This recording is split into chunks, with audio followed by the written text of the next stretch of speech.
Okay, so in this lecture we are going to discuss about loop statements.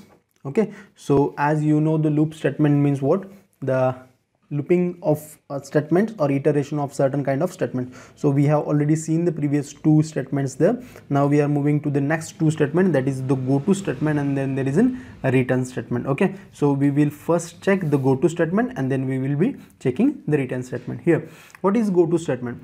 After the program execution sequence, what the go to statement does, after the program execution sequence, it directly transfers the control to some other conditions or some other statements. Okay, that is the difference of an go to statement.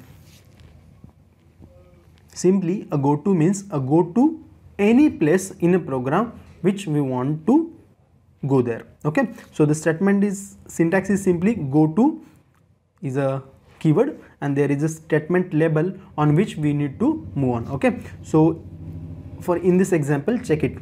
So hash include stdio.h, then there is a main statement. So start is my variable. Here start is my variable on which I want to move on with the go to statement. So in a start statement, it is a label, that means it is not going to execute or it is not going to print on control screen or in output screen. So then there is a printf statement. So printf abc, so printf abc, it is happening here. So output is abc. Now control moves to this go to statement. So go to start, that means before going at the end of program, we are going again from this start with to the this start label. So printf again abc, so I'm going to write here /n, so abc, so it will printing again abc here. So go to start again, so it is going to happen like this. So start again abc. Okay, so abc print, go to start again, so it is going to print abc at the infinite times in a logical way, but in a programming way at the finite number of times until the RAM of a computer gets filled with this output. So that is the go to statement for you.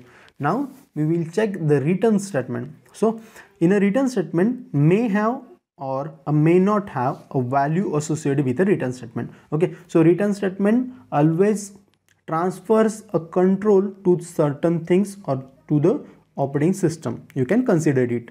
Okay, so may have a value, that is return 0 when we are using a function call with the main. If I wrote here a void statement, as I have written here earlier, but the void statement, if there is a void statement, we cannot return a value with the return 0 or return 1. Okay, but when we consider the main, simply we can return a value. Also, this return function returns the value from a function, or it returns the program execution from a function to the main program. That is the importance of a return statement. So syntax is return and simply expression values. Okay, so there can be value here or there cannot be a value here. Okay, so both are the conditions. So hash include stdio.h and main function, integer a equals to 1, that is initialization. So printf before return. So here what it will do, before return it will be printed, and if a equals to 2, sorry, a double equals to 1, if this condition is true, return 0. So a equals to 1, 1 double equals to 1, that is the condition, and if both condition gets true, that means return 0 will be executed. It returns the 0, that means we are breaking the execution of this program to this statement. Okay, that means this not executed will not be printing, and directly it is going to print only before return and program gets terminated. Okay,